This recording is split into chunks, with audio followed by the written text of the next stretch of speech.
I'll give you 5 minutes to follow this signal and surrender yourselves. Otherwise, you'll never see them again. At least, not in one piece. You know how careless Coptor can be when his blades are spinning. I'm Eddie Webb. I'm Chris Spivey. And today we're going to talk about Challenge of the GoBots. That's the one.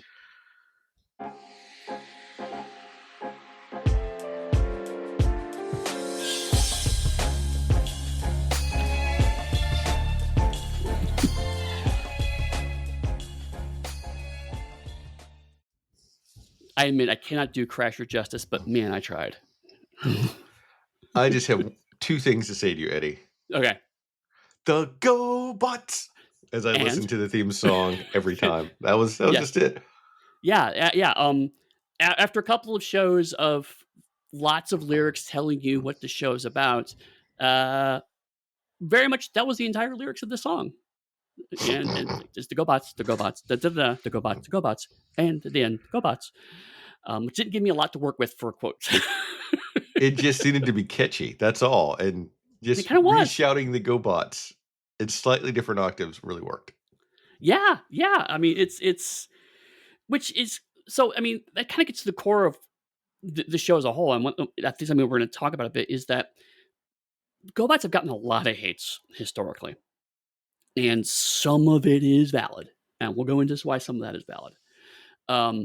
But it's weird because, like, when you actually go back and watch the GoBots, it's not nearly as bad as I, a Transformers fanboy, was led to believe growing up. And like, the song is very catchy. You know, the animation is quite good, better arguably than the original Transformers cartoon in some places. You know, it's got some good points, which is surprising. So, funnily enough, I knew the GoBots before I knew the Transformers, so I don't have hate for the GoBots. Oh, good, actually.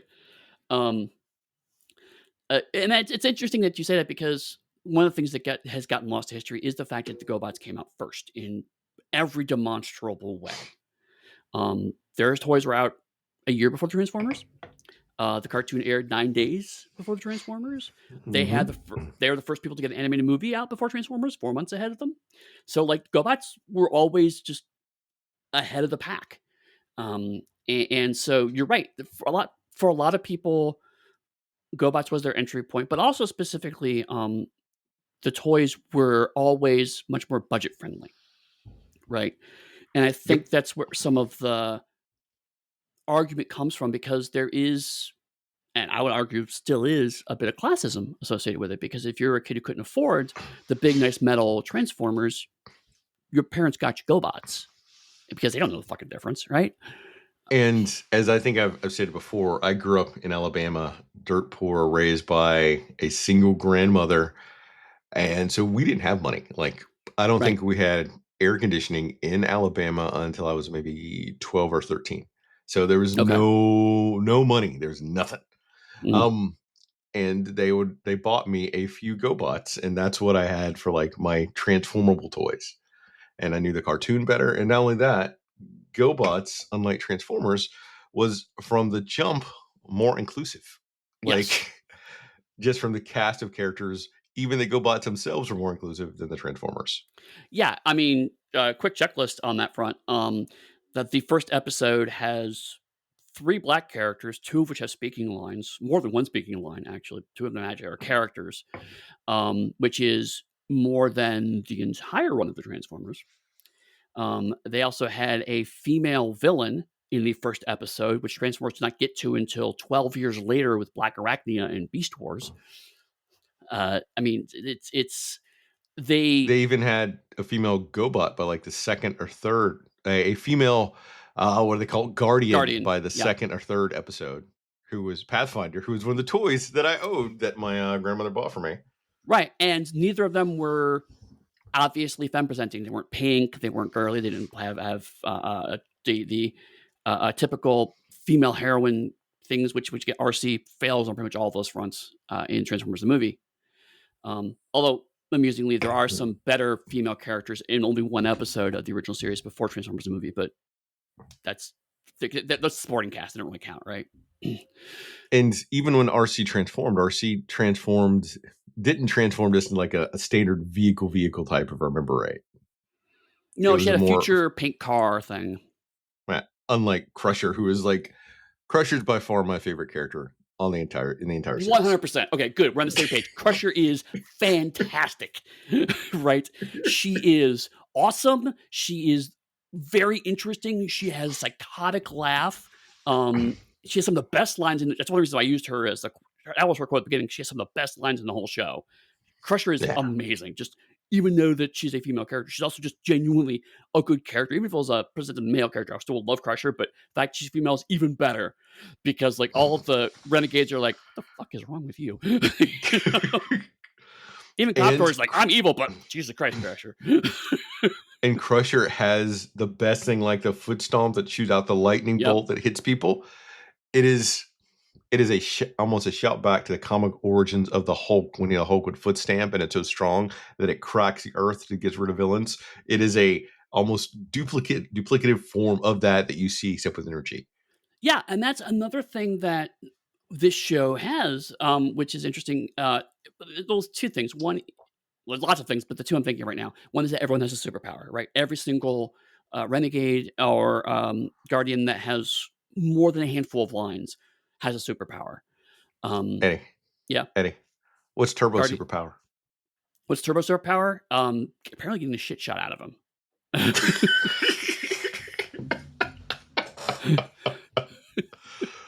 I think Turbo superpower actually is speed, but we don't see it in these episodes. I believe it's actually he's got super speed. Hey, Eddie, Yeah. Eddie, Yeah. what's Psykill superpower? Being amazing. What are you talking about?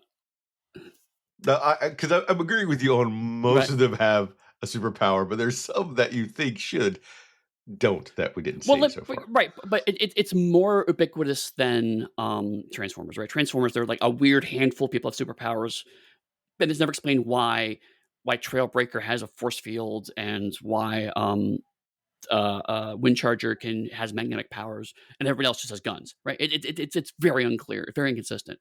Um, you're right. Most of them do have superpowers. I say everyone because like it happens so often that you're bringing up good points. There are a couple that don't have obvious superpowers, but like Scooter has actually useful superpower. Um, Crasher, hang on, so you said does storm. Um, it happens so often that you assume just everyone does, and so it's Yeah, paced more like a superhero show in a lot of ways. There's a small cast on both sides to start. They all have generally superpowers, and just a lot of the structure and vibe. You could see it coming from 70s era superhero shows more than mecha anime, right? yeah. So that was interesting and fascinating. Probably one of the reasons that I liked it so much is it reminded me of the comic books I was reading. Right. Similar to the fact that because they don't have guns, they just shoot from their eyes and fists, which again, very superhero Oh, coded. I love so much more. And I love the fact that the GoBots, the Guardians, and Renegades can all just fly. There's no reason they should not be able to fly. That is one of my biggest hangups with the Autobots, which even that's inconsistent because an early episode thing of They do fly. the Autobots fly Yeah, right. without Yeah, I mean, jetpacks, without anything else, just Autobot propulsion. exactly. Now, since we're talking about the toys a little bit, I think it is interesting to note that there's kind of some weird timey-wimey continuity stuff here. Um, Officially, GoBots are now owned by Hasbro, which means they have been folded into the Transformers franchise. Uh, this happens early in the 21st century, around 2001 or two, I think, because some of the GoBot names like Leader One and Psycho were used as mini bots for the Transformers Armada line in 2005. There's also been at least two attempts at GoBot branded Transformers in terms of a line that have happened. One was like for kids, and another one was I think a small group of Transformers, and there was a toy only line called GoBots. And since then, some characters like Crasher, for example, have gotten full Transformers remakes. There's a repaint of Jazz, I want to think, that's been repainted as Crasher, but that I kind of want to get. Um, That's weird. it's either Jazz or Mirage. I'm not sure which. It's one of those characters, but I don't see that one either. Because, like, if I remember right, Mirage is a Lamborghini, right? No, Mirage is a Formula 401 car. Who am I thinking that's a Lamborghini Autobot? Hmm. You maybe actually. I'm go ahead and look real quick since now I didn't expect to Google this, but um, GoBots Legacy Crasher. Uh, it's Drag Strip. Okay. There we go. There we go. So it's a Drag Strip, which was another Decepticon Formula One ish car, Lamborghini ish car. Not quite as race car-y, but still in the race car genre. Anyway, um, they have come about like that way. Um, and there was an amusing 5-issue comic book of the GoBots that was done about 10 years ago that implies that they are the predecessors and the ancestors of the Transformers, but that's Tom Scioli and he's fucking weird. But the other amusing thing is that in Japan and in Europe, they were all branded as Machine Robo, and a different company had the rights to those characters, but the molds were shared with uh, Tonka. I believe Tonka did the GoBots, right? Oh, I don't remember that. Your Okay, knowledge of the toy piece is going to be a lot fair. better than mine. So in Europe, Machine Robo is a separate company. So like there were Machine Robo comics in the UK and in other parts of Europe that look exactly like the GoBots, but it's got completely different continuity. And in Japan, there's an anime of Machine Robo. So you can see like Leader One and Psykill, but they're named completely differently. They're doing different things. So it's like a weird, jarring thing of like I recognize the visual silhouette of these characters, but they're not acting in any way that I recognize as similar to the characters I've seen. Is that like a whole, what was it, Jetfire Robotech thing? Kind of, yeah, yeah. Actually, it's a more vibe. Only the entire line was like that. Hmm. Interesting. Um, but there's also some weird continuities, like the evil robots always had a pointy motorcycle as their leader. I think the U.S. Air Force jet was a GoBot specific thing. I think Turbo is the leader in Machine Robo. I'm not that familiar with Machine Robo. It's something I just learned about like last year. I found out about this last year because I got a GoBot fan magazine, which is hilarious and awesome.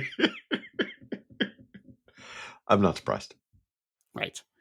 Um, but so like, and another thing is amusing about the continuity between GoBots and Transformers, which I found out just recently, is that Frank Welker and Peter Cullen, who played Megatron and Optimus Prime respectively, also did voices for Challenge of the GoBots because they were voice actors who did a lot of work, right? Yeah.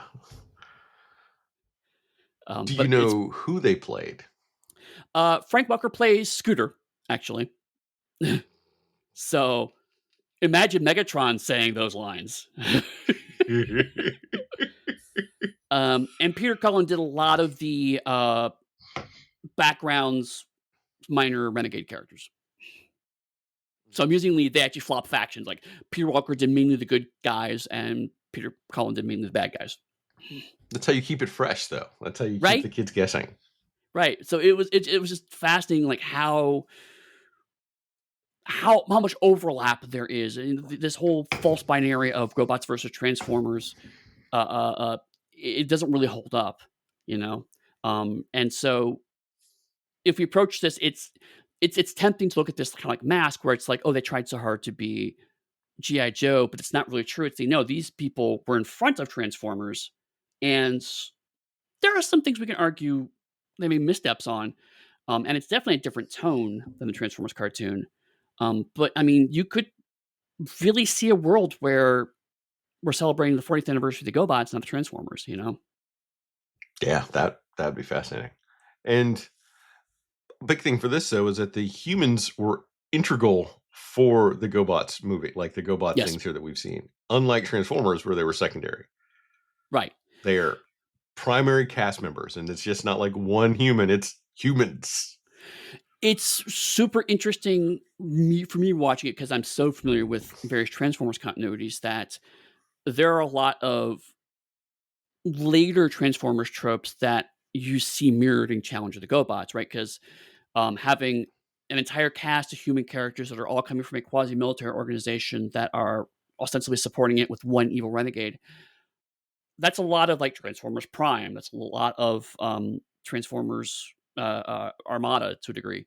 Um, a lot of the 2005 and beyond, and you really can very comfortably argue they may have gotten inspiration from looking at GoBots and going, "Hey, this is what GoBots did well." Because you're right, the humans don't seem nearly as annoying in GoBots than they did in Transformers.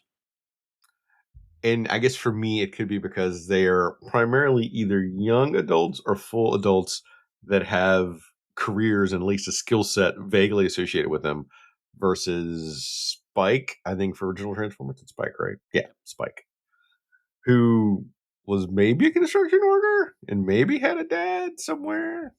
Well, no, And then later, Sparkplug was his dad, but Daniel. also Sparkplug was an oil rig worker that also could fix Transformers because the plot required it. Right, Yeah. And then later in the movie, it was Daniel. right. Who's just utterly annoying. But you're right. Like on GoBots, it's like you have a group of astronauts that run into space alien robots, which is a logical connection to make. And so, because you're part of NASA, then of course you're going to have the support team for being NASA, and you're going to have scientists involved, and And so military. and military, right? It's And all of that naturally flows from the original concept, and those humans all have a place to be there. and they bring in a Russian scientist. Come on. Like this is over the top awesome and so weird all at once. And to think it's aimed at kids specifically too, because then all of this is offset by the fact, and my biggest complaint is that the GoBots, all at least all the Guardians, always seem to be they have a resting smile face. Right. Yeah. Uh, I was trying to articulate kind of what my concerns, differences, and that's a good point. TF Wiki also mentions that they have a lot of what they call physical flexibility, because Hanna Barbera was primarily used to doing humorous shows, and so this is their attempt to be something a little more dramatic, right? And so Hanna Barbera is coming at it from the perspective of we do humorous shows for kids, and we want something a little more serious. Whereas Transformers come from the perspective of they primarily do serious drama, Marvel 80s style drama, and trying to add a little bit of levity to it. So even though you would think they land in the same place, they're coming from different perspectives because you're right. Like the Guardians are assumed to be friendly and fun as a default. Um, uh, the Autobots are and Decepticons are all meant to be strange and unknowable at the start because that's dramatic. And so when you make Optimus Prime play basketball, it seems weird, but I could totally see Leader One playing basketball, and that wouldn't bother me at all. Yeah. Ah, fascinating. Right. I would like to be celebrating the 40th anniversary of the GoBots. Yeah. I mean, I have to say, I have slowly come around to it, partially because there's a part of me that always wants to champion the underdog and say, was that the thing you don't like? Well, then I'm going to like it because someone needs to like that. Um, but also, I did watch a handful of these about 3 or 4 years ago, and I was like, this is better than I thought. I couldn't watch a whole bunch of them just because, like you said, this is geared towards kids in a way that feels a bit like the Teenage Mutant Ninja Turtles we talked about. Yeah. It's pitched slightly lower than I'm used to for these kinds of cartoons, and that's not bad. But it does mean if you watch a bunch of them, the sameness does come across a bit more. Um, but certainly, sitting down and analyzing it, and especially with my Transformers brain, there is a lot to love about this show. Then a question for you that I picked up somewhere that I'm not sure if it's really accurate or not. Is it true, if you know, that the GoBots, unlike the Autobots, the GoBots originally um, living like humanoid beings that sort of dialectize themselves to become GoBots versus Autobots that were always mechanoids of some kind? I've heard that. I believe that is actually the Machine Robo origin story, if I understand correctly.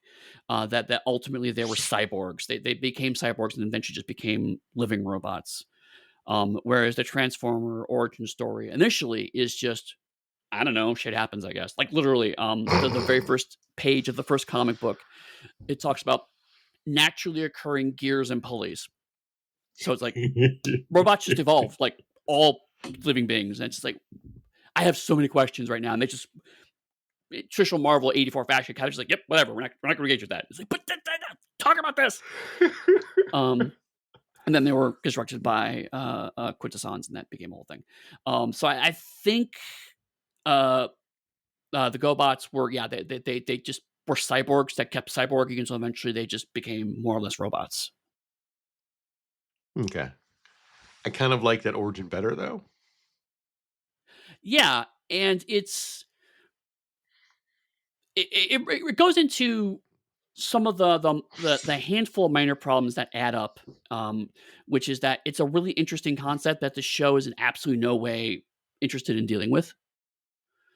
Again, the Tom Scioli 5-issue miniseries of GoBots just takes that seriously, and it becomes bleak really goddamn fast because it's a bleak concept, right? It's the Cybermen functionally, it's the Yeah. Daleks. It's a bit of organic stuff shoved in a metal shell. It's like that's terrifying. How does that lead to happy-go-lucky Scooter with hologram powers? Like, how do we get here? But the cartoon's like, don't care, moving on.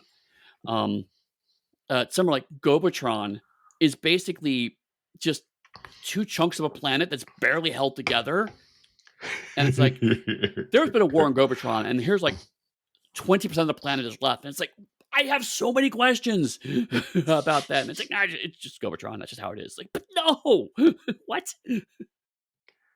But it's great because it's the opposite of Transformers, where Gobertron is primarily controlled by the Guardians, so the Renegades are on the back foot. And if I remember right, the Decepticons primarily control, um, Cybertron. That eventually happens, yeah. In the beginning, it's no, you're right. The very first episode, the Autobots are scraping together Yep. food. Yeah, so you're right. Yeah, the Decepticons control the planet in Cybertron.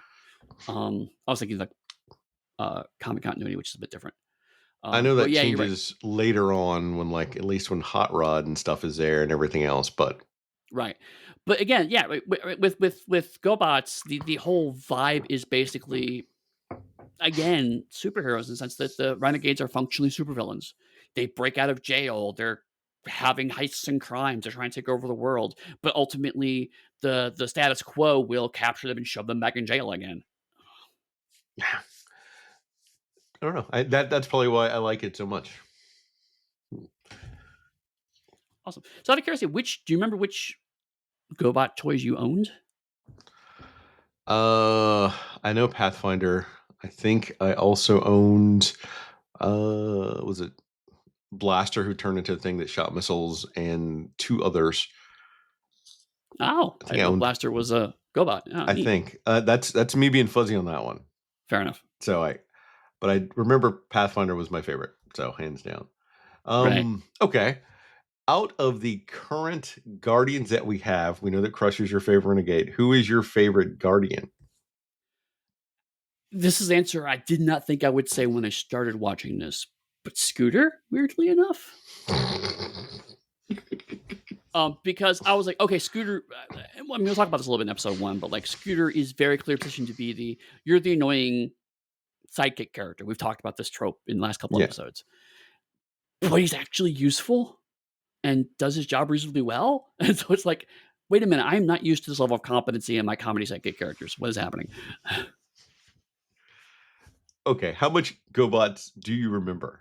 Because all right, well, wait, how much do you remember? Uh, I remember bits and pieces of a handful of episodes. I saw a chunk of the movie, which is now super hard to find. Weirdly, the Rock Lords movie, but I do remember it has like Tully Savalas for some fucking reason in it. It's in Margot everything. Kidder's in that thing too. Did you notice that Scooter does not have blasters? I did not notice that actually. Because in the series, if this is me being fuzzy because I watched it when it came out, is that there's a whole episode about where Scooter gets blasters, but he can't like use his holographic stuff anymore because that essentially like takes a place of his blaster slot, if I remember right. Huh? But then he Interesting. gets like power crazy because he has like big blasters and shoots things. It's for one episode. Huh. It's kind of like Interesting. your after school special of kids on drugs. Right, right. I mean, for a cartoon in 1984, that's actually pretty interesting. Yeah. So yeah, I watched all of them growing up, and this is me first time coming back, and I'm remembering bits and pieces of them. I do know, when I was looking into this, is that like many cartoons in the 80s, this was shown horribly out of order. Um, at the end of spoiler for the end of this run, but a couple of renegades get put into jail. Uh, they're out and about for a whole bunch of episodes, but then the actual "we're breaking out of jail" episode is like episode 40. So wildly out of order. So there have been a few viewing orders floating around the internet, and some of them are pretty substantial in terms of how they rearrange things. Now you're making it sound like the Prisoner's viewing order. Kind of, except for the prisoners is supposed to be intentionally opaque, and the viewing order changes this gives more kind of esoteric and interesting, whereas this is more just okay. The continuity is irreconcilable. There are just continuity problems, but also like maybe have the episode that very clearly is around the presentation of a new character like Pathfinder happen before the 3 episodes where Pathfinder just shows up with no explanation. You know, as a random example. Oh god. Anyway, so anything else about the GoBots before we dig into it? No. Just the GoBots, the GoBots. GoBots. Okay, episode 1, Battle for Gobatron. The robot renegades flee to Earth, led by the evil Psykill. The renegades plan to use the planet as a base from which to conquer Gobatron. Leader 1 and the Guardians of Gobatron set out to stop them. Matt Hunter and his young friends, who are all astronauts, discover the plot and join forces with Leader 1 and the Guardians to fight the renegades. In a fierce showdown, Guardian Turbo, protecting his friends, is badly damaged, and Scooter and Nick are sent to find replacement parts to repair him, but they fall into the hands of Psykill and the evil renegades. So, obviously, this is the origin story, although they don't spend a whole lot of time on it beyond just there's fighting. Our Guardians are trying to fight against the renegades, trying to fight the Guardians. They want to conquer Gobatron, and now they're on Earth. It was like 5 minutes. I'm hearing all that, but I have a very important question for you, Eddie. Which is what? Do you think that, spoiler for the end of this episode, end of the series run here, that Matt and the Russian scientists get together and they have a kid and they name that kid Rick? What? I feel like you're referring to something that I'm not getting right now. Rick Hunter? Yes. Okay. Wow. Okay. That's a continuity combination I didn't expected. Because I heard him say his name when I was watching it, but then hearing you read it made me remember Robotech and Rick Hunter from referencing Robotech earlier. Okay. And it all comes back. In case everyone's curious, everything will always come back to Robotech. Right. No, I wasn't even thinking that. I was just like, but in Robotech, maybe they reconciled it from Gobatron technology? And I was like, but you're like just doing, they have the same last name. It's like, oh yeah, that's true, I guess. Although, because they'd have to have that kid quick, because if this is 83, I think Robotech technically picks up, is it 1999? So there's some overlap. Although, I think 1999 is when the protoculture hits Earth, and then we jump ahead 10 years. So it could technically work.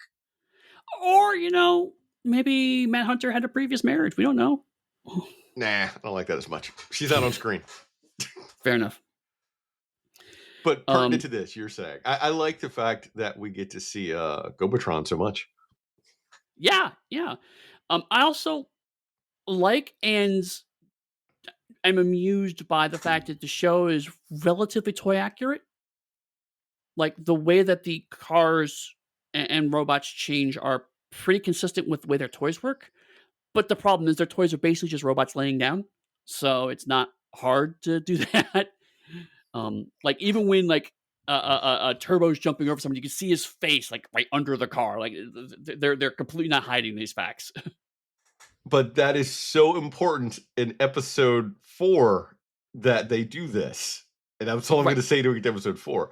And I love it because it is their face. Well, they wouldn't hide their own face. Although, admittedly, why would you want mud to splash in your face if you're riding across somewhere? But I could digress into that later.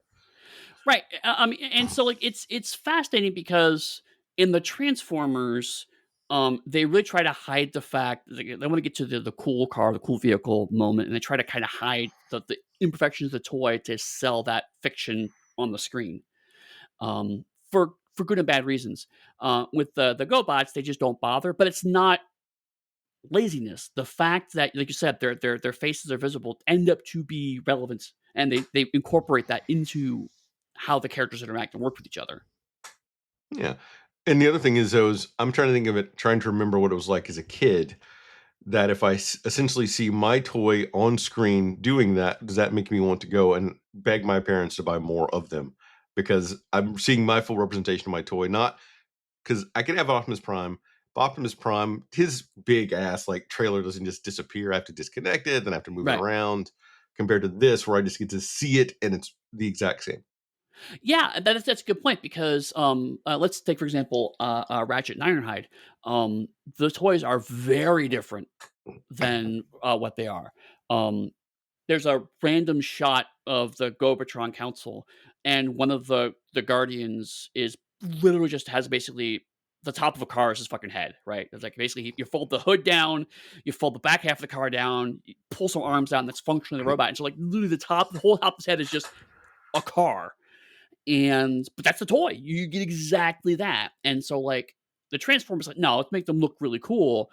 But then as a kid, you're going, I want that toy. Oh, wait, the toy's nothing like that. Now I'm disappointed.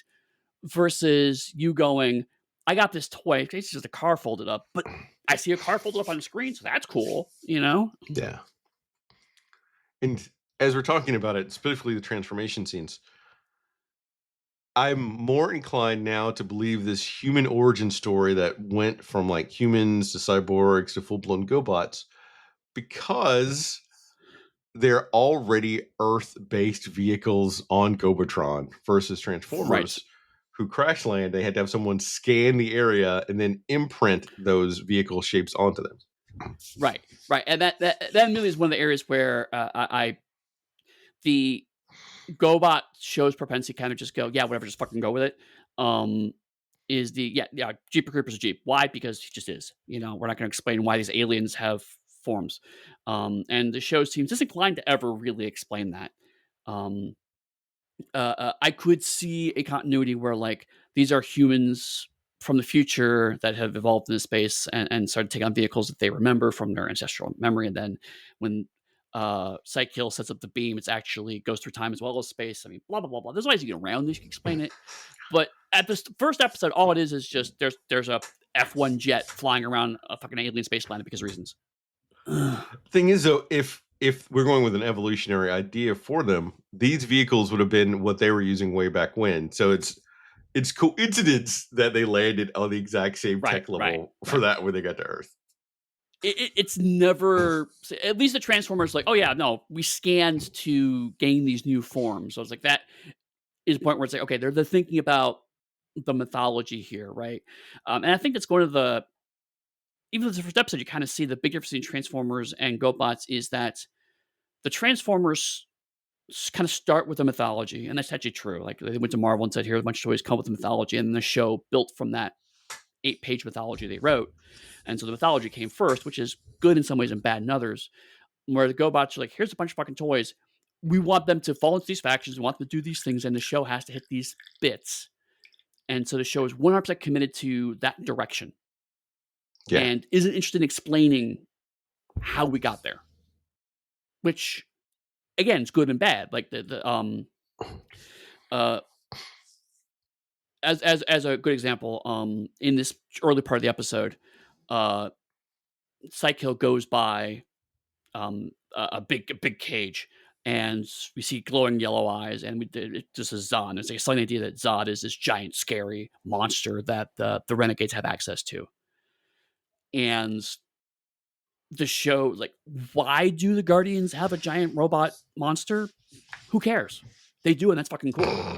And so the show is like, we're going to tell you how cool it is that the evil guys have a giant, scary robot monster. It's basically Godzilla. Um, And so like that is cool because they really are committed to selling the concept of Zod rather than worrying about how Zod came about. Do you know how much more you've just admitted that this is based on comics, Eddie, and Why? superheroes?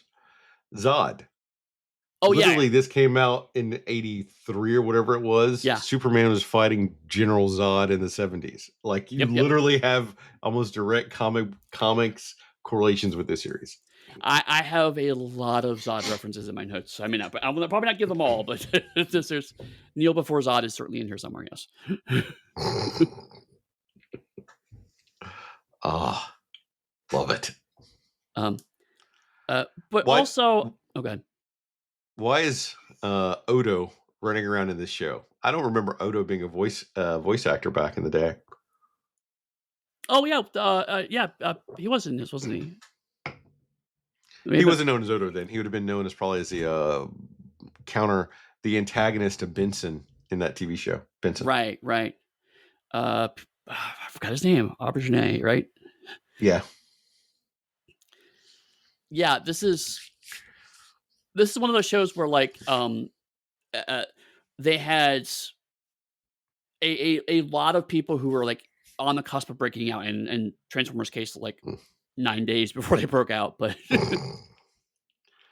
I didn't even need to look him up. I know that voice every time I hear it. um, and also like there's some weird synchronicity with the Transformers. Like they both come from a metal planet, which if you're robot aliens, of course your planets can be metals. Like that's not a huge surprise. Um, but in both cases, they land into what appears to be a desert in the northwestern of the United States, and then fight there in their first episode. That is something that has happened through several giant robot transforming cartoons. It's now a trope, I think, at this point. There's actually Well, even a Korean there's a Korean transforming robot show, and the first episode is they go into the desert and fight. you It's need like to this have people thing. not know about your giant transforming robots for a while, and one of the best places to do that, where you can have other people, is going to be a desert, because the deserts Right, aren't as policed or scanned as other places are. And you right, can't have in the right. water, because if in the water, then humans would have to already be like in scuba suits and stuff underwater, and it loses something. They do forests, you know. Then there's evidence, Eddie. Like, they've knocked down trees. There's blaster bolts in trees. Too visible. Plains, some grass. No. Then they have like leave big little robot prints all over the grass. They And the leave prints in sand, the the sand. the wind blows, Eddie, and it covers them up. The wind blows. That's your cover story. Giant robot. Uh You know what? I thought giant robots landed here, but the wind is blown. We can't possibly determine how if robots were here now. Sandstorm. Have you ever been in a sandstorm before in the desert? I have. It Sandstorm was sucks. kind of a garbage transformer. Anyway, um, Hey, I own Sandstorm. That is the one transformer I own. He was a triple changer. he was a triple changer. He was an Autobot too. I know, because I owned it. All triple changers were ultimately had a helicopter form at this point. I think. No, maybe no, not. What Let's about wing Dividends. Astrotrain? Astrotrain didn't have a We helicopter don't talk. form. We don't talk about Astro Train. I think we always talk about Astrotrain. Astrotrain is like Shaft, motherfucker. It's always Can you see Astrotrain walking down the street to the Shaft theme song? I can't. To be fair, Anyway, one of my favorite jokes about Astro Train is like late in season 3, where he's just like, after so many episodes of him being in space shuttle mode, he's like, I could do other things besides just ferry people around. And it's just like, you know what, mood, Astro Train. Make these kids ride the oh, bus. I'm tired of driving them around. that brings up another point for me, is that the Autobot sizes when they transformed were fairly inconsistent. Oh god, yeah, The GoBots have a vague form of consistency in their transformable size. Turbo is questionable from how he can put people inside of him yeah. versus not. But on the whole, they're consistent. And I feel that the GoBots would be smaller in stature than what most of the the Transformers are. Generally, yeah. Like, the GoBots in these episodes seem to be about roughly twice the size of a human. Maybe two and a half size. Whereas Transformers tend to be they vary in size. But like Bumblebee is the closest, and he's about like maybe 1.5 size times the size of a human. Whereas Optimus Prime like towers over him because he's a giant mecha-sized robot. He's 20, 30 feet tall. Um, but you're right, all of them are also pretty consistent with each other. Because if I remember, the toys were all roughly the same size, except for the big playset ones at the Yeah. command center. Hmm. Is there something else about this I wanted to? No, I think that's pretty much it. I mean, this episode kind of just does what it expects. We've already talked about the fact that there are two black characters speaking parts in this first episode, and they're both interesting characters. Yeah. Like hands down, this is winning for me, especially given the fact that I got to see the first episodes of Transformers in theaters a year or two ago when they did that special viewing of it. Mhm. This was easier to watch than that. That was more fun because in the theater, but this was easier to watch than those 5 Yeah. episodes. I mean, I will say that, there are some really good moments in those Transformers episodes that are better than this whole run, but Yes. also there are a lot of much worse, like, genuinely eye-watering, "How in the fuck did that happen?" animation errors and bad scenes, like, they don't make sense. Whereas all of this is done by a studio that has had over a decade, maybe 2 decades of experience in putting cartoons together. They know how to make cartoons. They make them really well. And you could see, like, yes, Scooby Doo is ultimately a comedy show, right? But it's like, what if we do Scooby Doo and it takes some of the jokes out in terms of drama? And this is roughly where you're hitting, right? There are a couple of one-liners. There are a couple of goofy facial expressions, but they're not. They don't read as, "Oh, this is a mistake." They read as, "This is a choice." Yeah. Now that we're talking about everything, did you notice that Leader One is essentially wearing a Robin style like domino mask? Yeah, yeah, I did notice that. Which again, superhero. Ah, it's like all over it. That's it. I I love the fact that Leader One makes a force field. I cannot stress how much I love that random fact. I think that happens at the end of this episode with like the drill and stuff. Right. Or is that next So I episode? mean, Either way. I mentioned this later episode, but like he uses it so infrequently, I forgot that was his superpower for like several episodes. So when he That's busts the it out best later, part though. no, like it was a case of like, and this is the place where the superhero pacing I'm so used to worked against me, is because I'm so used to, you have to demonstrate your superpower once per issue, once per episode, because that's just how those things are structured. And this show doesn't feel beholden to that. So yeah, then goes several episodes and then goes, oh, by the way, remember he has a force field. It's like, oh, that's right, he does have a force field. And so it feels like an actual dramatic, I pulled this out of my back pocket moment, as opposed to, of course, he uses force field here, right? So it actually worked really well, but it was like, wait, what? Oh yeah, he has a force field. Because we keep making sort of montages of superheroes because they pull some bits from that, but they pulled it from other places too. And the fact though that Leader One, who is, you would assume the leader to be like the biggest, the badass of your team, like Optimus is hands down the best person amongst Autobots. Leader One is not hands down the best person of his team. No. Um, we'll get more into this in later episodes, but I don't want to say Leader One's bad at his job, but he's certainly clearly inexperienced leader, and that makes him more Which, interesting than the omnipotent Optimus Prime. yeah, which is also why I think late in later episodes there's a thing, some conflicts between Leader One and Pathfinder, who could have been like a leader for the team here. So all that's Really good to see, and it cool. makes it more of a team here with these three than what I think I've ever seen with the Autobots. Yeah, yeah. Um, it's interesting because one of my favorite shows is Beast Wars. One of my favorite Transformers shows is Beast Wars, and Beast Wars has a lot of similar vibes to this. There are only 4 or 5 characters in each side for most of the run because it was computer animated at a time where that was very expensive. And Optimus Primal is a reluctant leader at best. His troops often don't respect him until he earns it. And so it's much more bickering than challenge the GoBots, but there is a lot of similar vibe of like because it's such a small cast, you care about those characters. Like top to bottom, I care way more about all of the renegades than I do about half the Decepticons in those first 5 episodes. Like, who gives a fuck about the 3 that turn into a camera, right? Who cares about them? Nobody. Nobody cares about them. You like Rumble, maybe you like Soundwave, you like Starscream, you like Megatron. That's it. If you're just watching it, those may be the characters you love. Everybody loves Starscream and Rumble. Like that's unquestionable. Right. Um, and also like since we're here, this is a weird thing because like these are so interconnected that we're gonna probably talk less and less as we go through. So, um, but Psykill doesn't have the I have someone who's trying to subvert me villain trope. It is much more Legion of Doom in the sense of they all feel like they're important. They're all following Psykill because he makes the most sense, but also they're going to do their own shit, and there ain't a whole lot Psykill can do about it.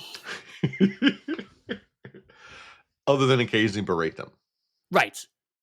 Psycho it's mad about it, but it's like, are you gonna tell Crusher stop being psychotic? I don't think so. And all right, I'm going to say this here while I'm thinking about it because we'll touch on it later. And I mentioned that I love the fact that Gobotron is such a part of these episodes versus like Transformers where Cybertron's just gone. Right. The plot device that Psykill can call in whoever he needs at whim when he needs a skill set with their thing. Brilliant. I fucking love it. Hands down, awesome. Yeah. Because they show up, guest star, and then leave, and you still have your main cast. It's always here. Yeah, it actually solves the problem that Transformers has always had, which is how do you introduce new characters if your concept is you've crash landed on an alien world and you're the only ones left? Whereas here it's just like I use my space beam and I have a villain show up for a certain period of time, but the space beam only lasts for a random period of time, although I think it's established eventually it's a day. And it's like, so I have this toy on screen for long enough to sell it, and then it goes away, and I don't have to worry about it again. And it's reinforced later on is the fact that he can't bring a whole bunch of people here because they're at battle on Gobotron. So he has to be very Right. selective. I can't bring in 8 people because if I bring 8 people, we're going to lose Gobotron. So I love it. Yeah. It's simple. Yeah. It's easy. It's a nice touch. It is. Okay. I can go on if you're ready. Yeah. Episode 2, Target Earth. Matt Hunter and Leader 1 track the renegades to a secret research base in the Arctic. The villains steal the experimental energy crystal Sorium.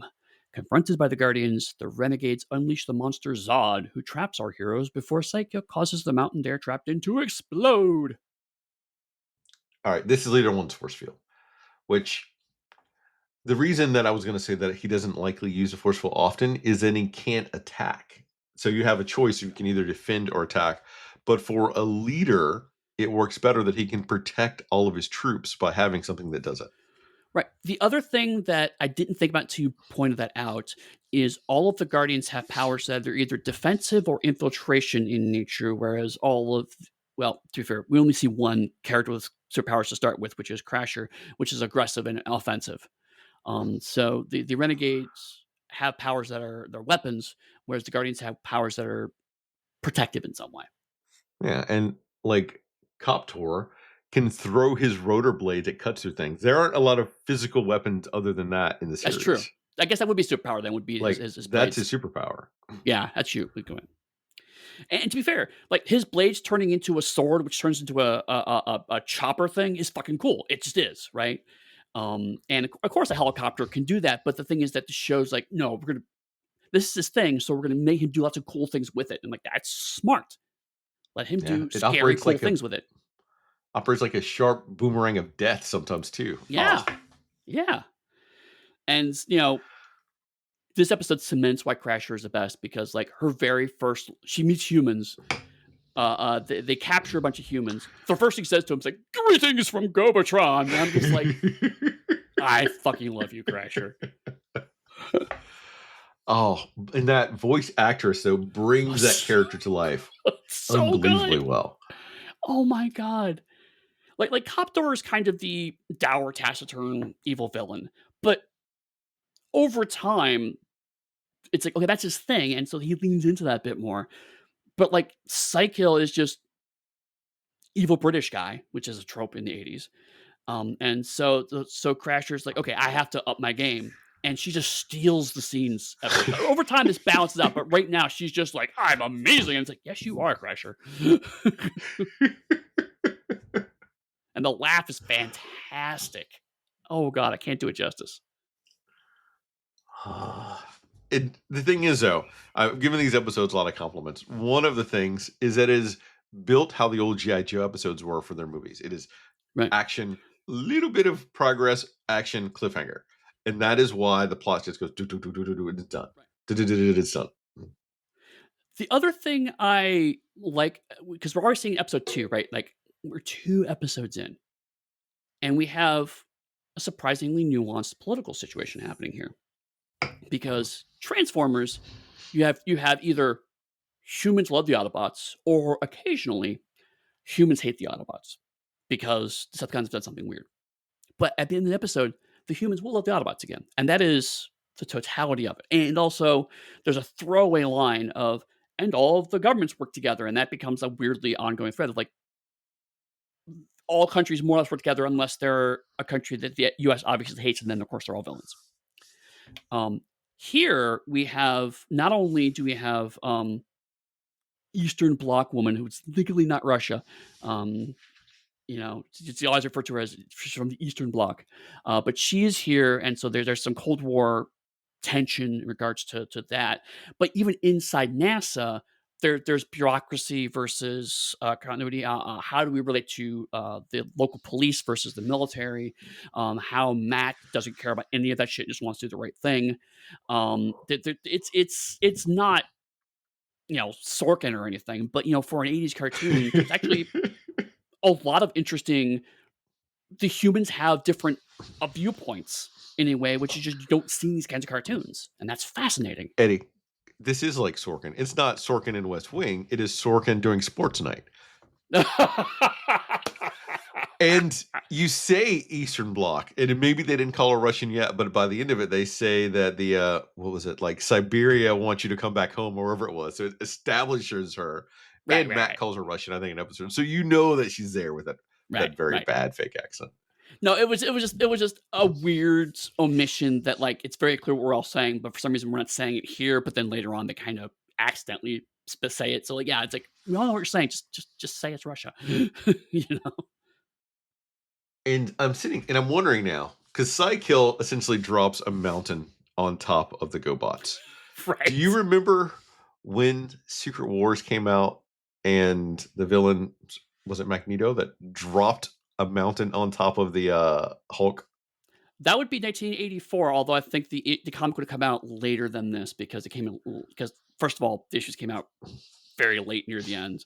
I think that was around the middle of the run, so it probably would have been after this. So we'll just say they stole it from the GoBots. If anyone's curious, that's how creatives do. They see your stuff and they go, ooh, I like that idea. And somehow they make it different and then they use it. Right. We get more Zod is scary and awesome. This is where I have the kneel before Zod joke for reference, because it's just like, it's Zod, and like I'm sitting here going, Psycho wants this. Like, I can hear you want to say it, and just walks up to the line and doesn't say it, and like, come on, Psycho, we know you want to say it, just say it. And I'm still loving the fact, though, that while you have all the stuff going with humans, the humans still don't technically know that they're transforming robots on the planet yet. Except for the fact that when the cops are chasing a motor scooter, and then he transforms to a robot and flies away from the cops. Eddie, if you are two patrol cops, are you going to report that? No, but that's not my point. Did no humans really know that there are transforming robots on the planet? Scooter other should than know our better. 4 humans. Really? Scooter should know better? I think Leader 1 should know better. Well, but just back to the point is like, the Guardians are on the back foot in the first 2 episodes, right? The Renegades are really driving the plot, which again is a bit interesting. It's not that Leader 1's bad at his job. Leader 1 is just coping with a rapidly evolving situation. And there's only so much you can do with like 2 guys. So, which goes to your earlier point, the humans make sense because it's like when it's me and 2 other people, I need all the help I can get. And so it becomes much more organic of like, yes, please co-opt your children into our war. That would be really helpful. Thank you. Look how you just made it really dark, really Oh, it's gonna quick. get darker. Give me a second. Wait Oh till AJ yeah. gets a gun. Wait till AJ gets a fucking gun. Ah, No. Yep. The other thing and just is, as I mentioned briefly, fight. Psykill uses his beam to bring someone from Gobotron, establishing very firmly, like you said, that guest character dynamic. And so he brings Phytor, who's kind of the nominal person in charge of the renegades on Gobotron. And Phytor straight up says, like, your planet is garbage. Your plan is garbage, Psykill. You shouldn't be doing this. And Psykill's like, I don't care about you. Push the button. You go away now. And Phytor's like, yeah, whatever. But it's much more interesting than just, I'm going to take over, except for I will get my ass kicked. I'll never actually take over. I love Starscream Megatron, get me wrong, but like that dynamic gets old in the cartoon. Whereas here, Phytor's like, no, seriously, this plan is stupid. You need to be here fighting. And Psykill's like, no, my long-term plan will solve this whole problem. And so you have strategy versus tactics arguing. This is a much more interesting argument. yeah, I love it. And you still have our mysterious person on Earth working with the renegades. We'll find out next episode, but right now you still don't know who it is. Who could be helping them, Eddie? Who could it Who? possibly? Could it be the scientist that has been arguing with Matt Hunter the entire time? No, it couldn't possibly be him. I did say it was complicated. I didn't say it was nuanced. Oh god. And you have our three humans who've already almost instantly paired off with one of the Guardians as their primary right away. Yep. Matt is friends with Leader One. AJ is friends with Turbo, and Nick is friends with Scooter. And the fact that I know this in my head is impressive. I didn't even look at my notes to do that. That tells you how well these characters are established because I'm able to keep all this stuff in my head relatively quickly. And to be honest, I'm a huge Transformers fan. Watching Transformers, so many characters get thrown at you sometimes. It's like, who in the hell is this person? Why do I care? But this show makes you care about, because again, it's a smaller cast. And it's also very interesting to see, since they had the toys, they knew how they wanted to script them out per their personalities, versus the Transformers that had all the lore and they were guessing about how it would work. Because I think we mentioned it when we were talking with Mike, how it originally starts out with Hound as the primary Transformer who is friends with Spike. Yep. But they get rid of Hound and replace Hound with Bumblebee shortly thereafter. Right. And we don't have that transition here. We never lose any of our three key Guardians. And the other thing is that not only is it these are pairings personalities, but they also contrast well, right? Like Matt is much more gung ho than Leader One is. Leader One's a much more conservative leader. It's like, maybe we need to think about this and examine it. And Matt's like, no, we have to go. This is the right thing to do, right? Matt is kind of Leader One's call to action. AJ tries to get Turbo to stop maybe running into shit. That would be nice. Thank you. And Nick is curious and excited, where Scooter is nervous and anxious. So, like, not only are they paired well, but also, like, that leads into interesting conversations. Eddie, are you trying to say that Nick is the Tin Man's heart, like his courage? Maybe. I was going to say more that Scooter is kind of how I feel most days, but. I'm making a Wizard of Oz joke. I had to know myself. Also, although technically it's a lion, and I know we could get into like quibbles right, about blah, it, blah, but blah, blah, blah. Tin Man's heart, same difference. I went for 9 life for courage. I do say one of my the more amusing moments of toy accuracy is the Renegade spaceship lands and mildly transforms, and it has a head because the toy has one, and so it just spaceship just suddenly has a head, doesn't talk, doesn't do anything, just has a head. It's like, okay. Oh, that's right. Thank you. They're mobile bases. Yeah. Oh, Eddie, they straight up ripped off Star Wars, hands down, Oh god, yeah. for the Guardians. The command center. How did yeah, they not get sued by Lucas? It is the most. It's white with blue tints. I mean, it's basically like what Millennium Falcon had fucking legs. It's basically that. It's an AT-AT. It's a fucking walker. Right. Yeah, yeah. How I did mean, the head's did different, but Lucas yeah, not watch cartoons? maybe. Um, I mean, if I had to guess, probably it was a case of Star Wars was shown in Japan, that inspired a toy maker. They made the toy, and the toy came back over here, and no one made the connection of, oh, hey, wait a minute. Ugh, ridiculous. But again, like much like with TMNT, it's so clear. These are you can see the toys. This is the command center. This is thruster. These are things you want to buy because they do these cool things. It's like it's getting it.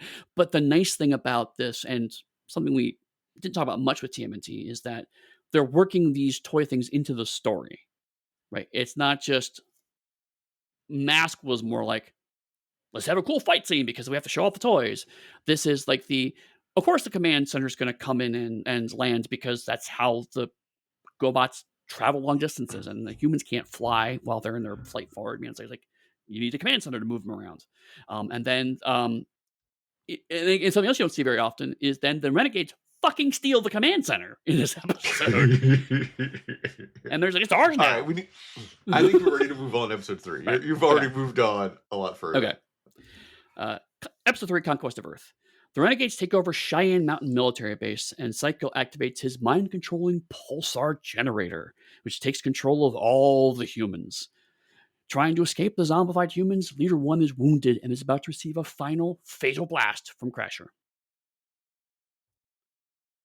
Eddie, it got fucking dark, is what we got right here. Yeah. And it's a throwaway line, I think, that happens here or the next episode, but they mention, no, it's the next episode, but I'm going to say it now because I'm thinking about it. Months go by that Scooter and Turbo are on the run. Months that humans are under Psycho's mind control. Yeah. Yeah. Yeah, this is not a subplot that gets handled in 22 minutes, right? The consequences stick around for a bit, which is fascinating. True, but that's the next episode. I thought about it now. Right. The capturing of Crusher was interesting because you get Crusher talking about the good old days, and then how Crusher had a crush on Leader 1. Yeah. He kind of like blushes. He's like, yes. Leading back to they were once humans or humanoid. Right. And also like just the fact that there's much more because there's only 6 characters at this point, or 6 robot characters. They have more interesting relationships between each other. Crasher and Leader 1 have a dynamic beyond just pew pew pew pew. And again, it shows you how dark this is. Like it's I had such a crush on you because she doesn't know mind control, right? She has to tell the truth, and she's like, I had such a crush on you, and of course she blushes. But then later on, she's the one that's about to kill him. So again, it gets really dark. Of like, I had a crush on you, but I will fucking kill you because I'm Crasher. And it's like that's interesting. And so you get the sense, though, that Leader 1 must have been some sort of essential, like, sports jock who became the leader of the group. Yeah. Yeah. And it's providing context for the characters and more backgrounds. And we get more background into Crasher. That's pretty awesome. Loved it. Yeah. Yeah. And like, Psycho is just so fucking oily, right? Like, again, I'm used to bombastic evil robot leaders, Megatron, Galvatron, Ultrons. Like, I'm gonna fucking blow you up. Psycho is manipulative. Like, there's a small scene where Jeeper Creeper, which is just a fantastically terrible name. Yeah. He calls Jeeper Creeper in. Jeeper Creeper's just mad. He's mad about everything. He's mad about all of this. This is all bullshit. I hate all of you. Fuck you, Psycho. Fuck you in particular. I hate all of this. And Psycho's like, Jeeper Creeper, I need you to do this. He's like, yeah, I don't care. Fuck you. And he's like, I think it would be a good idea. And Jeeper Creeper's like, fine, but still, fuck you. I mean, it's Jeeper's so mad. He's so mad. But Psycho, how he treats Jeeper Creeper and how he treated Fight Torn in the previous episode and how he treats Crasher in this episode, it's like, he knows how to push each character's buttons. Yeah. And that shows an emotional awareness I was not prepared to dig into when I started watching this. It's also, though, indicative of power levels here because you get the feeling that Psykill is not necessarily more powerful than anyone under his command. That's a good point, yeah. Versus Megatron, who is, I am all-powerful Decepticon. You're right, Megatron. And there isn't that, so that's why he can't just push them around. He needs to manipulate them to do what he wants to do. Right. He's more the Lex Luthor type of like, I'm going to get all the strong people to work for me, you know? Yeah. If anything, Crasher would be the strongest amongst them. Yeah. But like, Crusher doesn't have a plan in her head, right? No. No And interest we in love her winning. for that. We love her for that. She's like, I want to blow shit up, beginning, middle, and end of my plan. So it's fascinating to see the differences in this, especially given that it came out a little bit before Transformers. So there's no way for it to inform Transformers, and that Transformers can't really be informed by it right away. Right. Yeah. I mean, yes. I mean, I made some jokes about how GoBots is in front of everything else, but like, given the lead times of making cartoons, they're just similar ideas. Yes, they shared voice cast, but like their voice actors, they have gotten the scripts by then that can't have informed the writing in any way, shape, or form, right? So, Now, it's not to say that in the later part of the seasons that's not true, but for right this moment that we're in for the episodes we're covering, that would be accurate. Plus the initial episodes of Transformers that we saw recently. right. The other thing this episode showed that I liked is that we've talked before on this podcast as a whole about how the line between comedy and drama is very thin, and people and actors who have good comedic timing often turn out to also have really good dramatic timing. And there's one scene in particular that shows that Hanna-Barbera, which primarily made funny cartoons, knows this is because um, Matt and Terranova, the Russian scientist, their name, are supposed to be meeting someone, and it's a trap, right? We know this is a trap, but he doesn't know that. And so they're there, and he's like, "I think someone should be here to meet us." And at that exact moment, we see Coptor step out of the shadows, right? And it's like they could have had it without the line, but the line just adds additional timing beats of like the irony of someone is here to meet you. But they didn't even Coptor didn't even say that, right? It's they set up the joke and then let the visual pay it off in a way, Yeah. in a confident way that only an experienced animation studio could pull off. Oh, brilliant. Anything else about this episode? Nah, we can move on. Episode 4, Earthbound. Leader 1 is captured by Crasher and the Renegades. Scooter and Turbo free Matt, Nick, and AJ from Psycho's control, and they learn that the Renegades' human slaves are building Zods as an attack fleet. Moving to rescue the wounded Leader 1, they arrive just in time for Psycho to feed him to the ravenous and original Zod. So, there's an interesting trend that's happened here where every cliffhanger has been Leader 1 is about to die. Which is interesting because if a less well-handled show, that would have really undercut Leader 1. I was like, why is Leader 1 the damsel in distress? But it's because Leader 1 is so overwhelmed by what's going on. He has to put himself forward, right? There's no, he doesn't have any troops to hide behind or anything like Cycle does. It's like, I've got to do this stuff myself because Turbo's doing a thing and Scooter's doing a thing.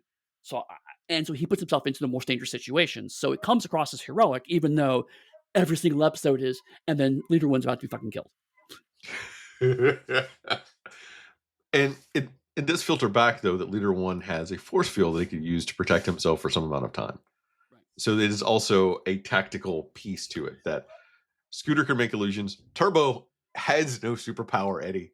Turbo gets beat up. That's it. Turbo's like Daredevil. Yes, that's it. That's all I got. Punch me in the face. Turbo can take a lot of damage. So does that mean that Turbo has Cybertronian guilt? Sorry, Gobotronian guilt.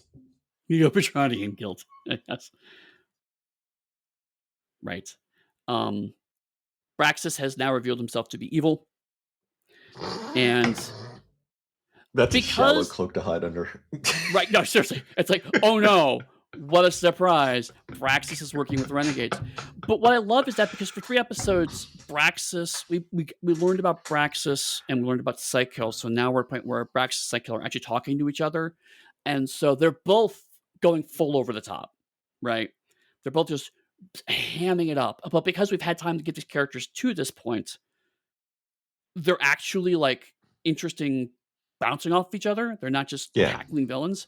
And so like Psycho, as I mentioned before, Psycho has a way to manipulate other people, but Psycho has decided that Braxis is one step too far. It's like, no, fuck you, human. I'm the evil villain here. Stop horning in on my gig. It's reminiscent of Zod and Luthor in Superman 2, I think, from the 70s and Yeah, early yeah, I can 80s. see that. Yeah, actually, now that you say that, I can see that. Because Braxis isn't Weasley enough to be Shredder's sidekick as it was in Teenage Mutant Ninja Turtles in that second season. Right, But he's not powerful enough to be anyone else. Like if he's by himself, he's just a smart dude that could do some bad stuff, right, which is very reminiscent of that pairing. right. And Psycho doesn't need Braxis because he literally controls every single human, right? So it's like, I don't need you. You're mildly useful to me, and so I put up with your shit.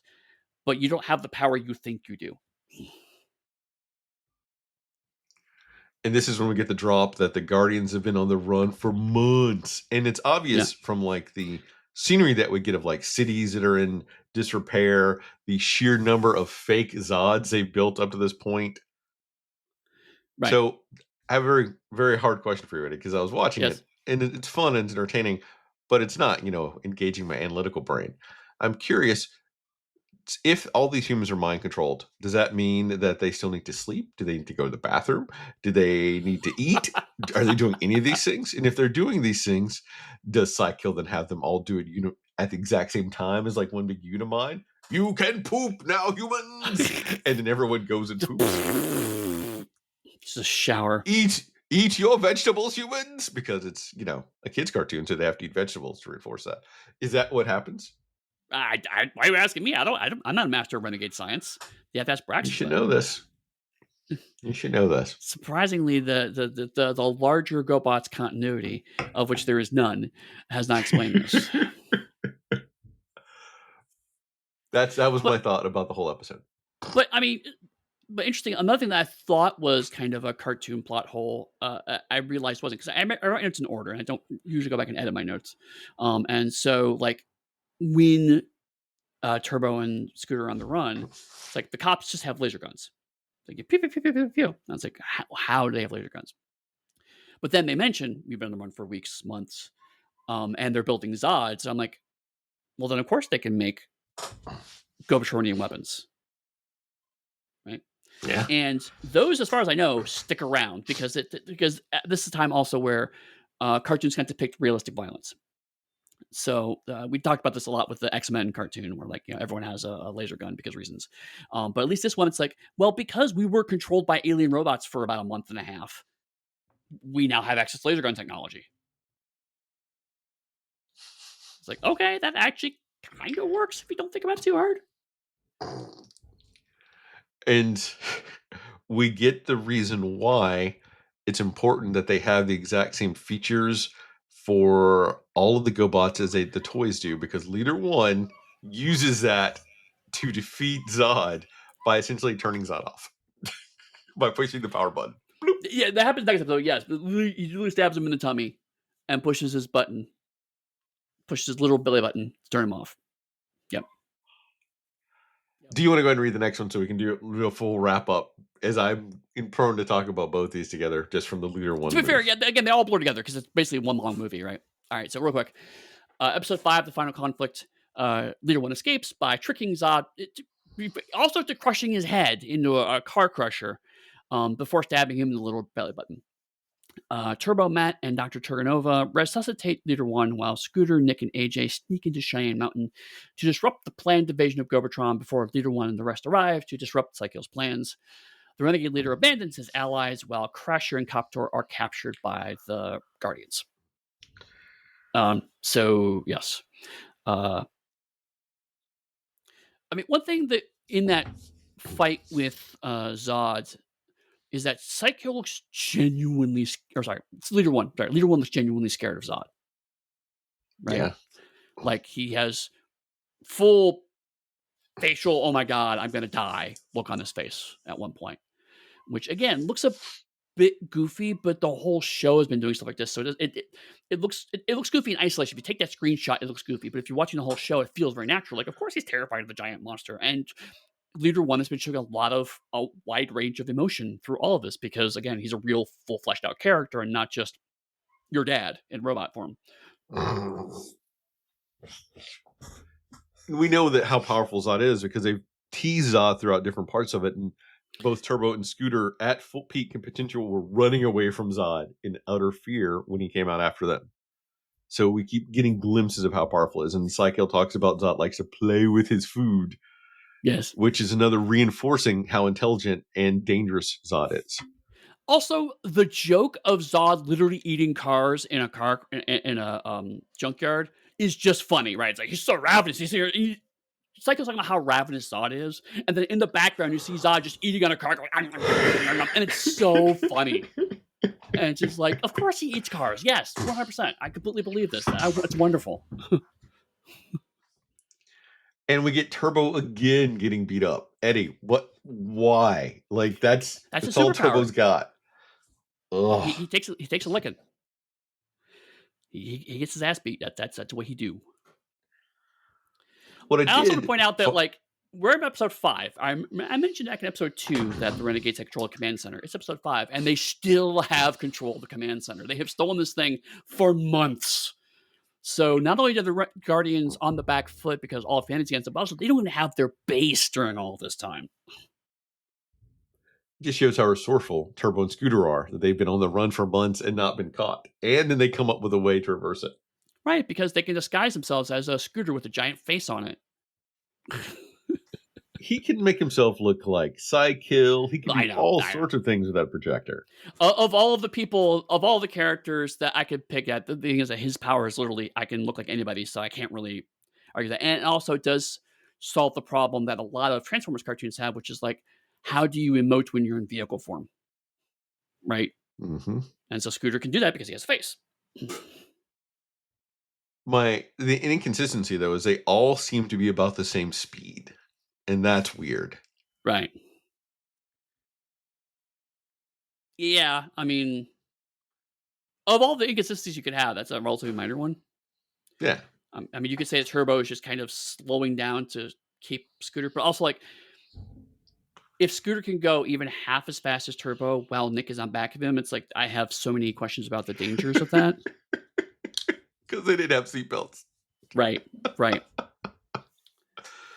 And also because all of the humans, including Nick and AJ and Matt, are mind controlled. Nick and AJ at one point in time just start blasting away at the Guardians with guns. So like, that's literal child soldiers. Cool. You're talking about them, Eddie. They didn't show all the 9-year-olds out on the street walking around with guns. Right? Exactly. Or the 9-year-olds that are building Zods. Little hammers. Ting, ting, ting, child ting, labor ting, ting. laws. The Renegades do not care about child labor laws. There's so many things. Right. Were they also able to mind control babies? Did they work on them too? Or were the babies so young that the ear canals didn't quite process it the same way? And if that's true, who's feeding those babies, Eddie? Who's taking care of those babies while their parents are mind controlled? No, this is the baby uprising. This is the baby resistance. They will fight to get their parents back. So many questions that are not answered because I'm an adult watching a kid's cartoon. Right. Because again, it's a superhero plot. It's like I control everyone in the world. Why? Because that's what I do. I'm super villains. Like, all right, cool. Utterly ridiculous. Speaking of which, I want to point out how much I love Psykill being a petty asshole. Right. Like, because Braxis is like, you can't leave me. Because Psychill's like, okay, this plan is scuppered. The Guardians have invaded the base. They're going to get the command center back. So I'm out. And Braxis is like, you can't leave me behind. And he goes, frankly, Braxis, leaving you behind makes my day. And I'm just like, wow.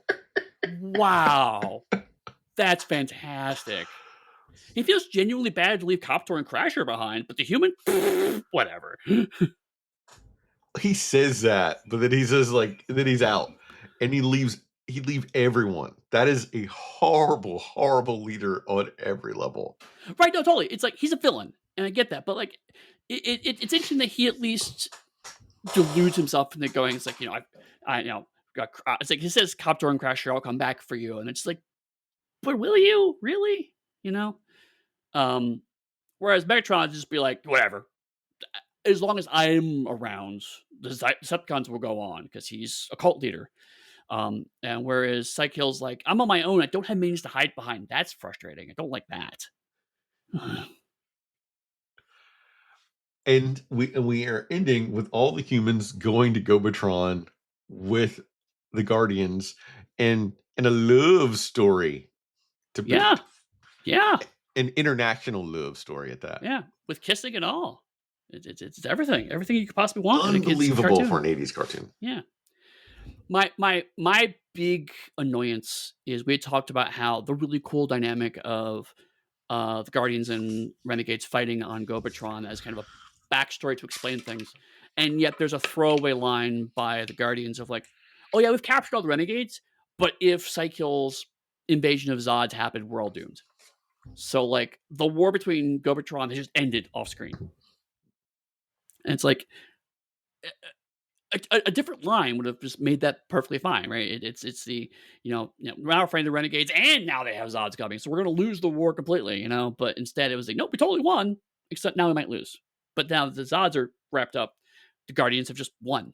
But I guess if You say you that. only get have five, if you only think you're going to have 5 episodes of this cartoon, maybe it's the only way you can wrap it up. I don't know. And we've established that it is literally supervillain tropes, so they're going to break out next week. Psycho could come back and Yeah, somehow true, break them true, out. true, true, true, true. I keep thinking this is a war story, and you're right. It's not. It's a supervillain story. It's a superhero story. Yeah. They're going to break out, and then they'll break out more people, and eventually they'll all be free again. Right. Okay. So, final thoughts on Guardians of the Robots. What the fuck am I talking about? Challenge the GoBots. I enjoyed it, although it was really difficult for me to watch it this week at home because every time I sat down to watch it, someone would come in and interrupt me. So I started to watch these 5 episodes. It took me 12 times to watch these. There's so much going on Wow. and so many interruptions. And I finished it Wow. barely. And I still enjoyed it. Even having to like go back a couple minutes sometimes for episodes to rewatch it. It was not a pain. It was irritating. I would not have done that for Mama Mask God, at no. all. No. No. Um, yeah, I'm kind of the same boat. Like, honestly, of the three we've seen so far, I'm in a position where I'm surprised to say GoBots is probably the one I enjoyed the most. Um, it's a well done cartoon. I mean, like in retrospect, I can see why maybe the GoBots didn't end up being leader. Like they have a character who turns to a tank, and his name is Tank. I mean, like Yeah. the names could have used a whole new pass. As confident as we've talked the animation here, it is still very clearly from the 70s school of American animation. And when you have the new cool Japanese style anime coming in, I could see why maybe that also didn't take off because it's if this had come out like 5 years earlier, it'd probably be a different story. Um, because all of that is now distance. I can look back and say I actually quite like this style of animation, and I think it's really good. And I can, even as a Transformers fan, point to it and go, but there's actually quite a lot that's really good here that I think people should reconsider. Um, I may actually even watch more of this on my own. I'm kind of curious to see where some of this stuff goes, and I want to see more Crasher because Crasher's amazing, and I will hear nothing else. I may So give away of Crasher at this point.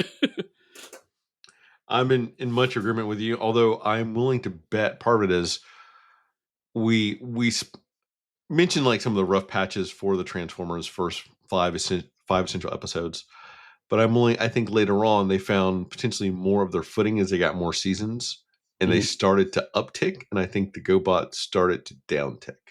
And the GoBots Sure. didn't know what to do because they didn't have lore established, and that's when we get things like the Rock Lords, and they just tried to spin off to make more and more toys without an actual infrastructure for it. That is a fair point. One of the advantages the Transformers had is that they did a 14 or 15 episode first season, which was actually they did it Saturday mornings, so like just one a week. And then they filled out the 65 episode order with all of season two. So they had time to think about what they want to do for season two. GoBots was one 65 episode season.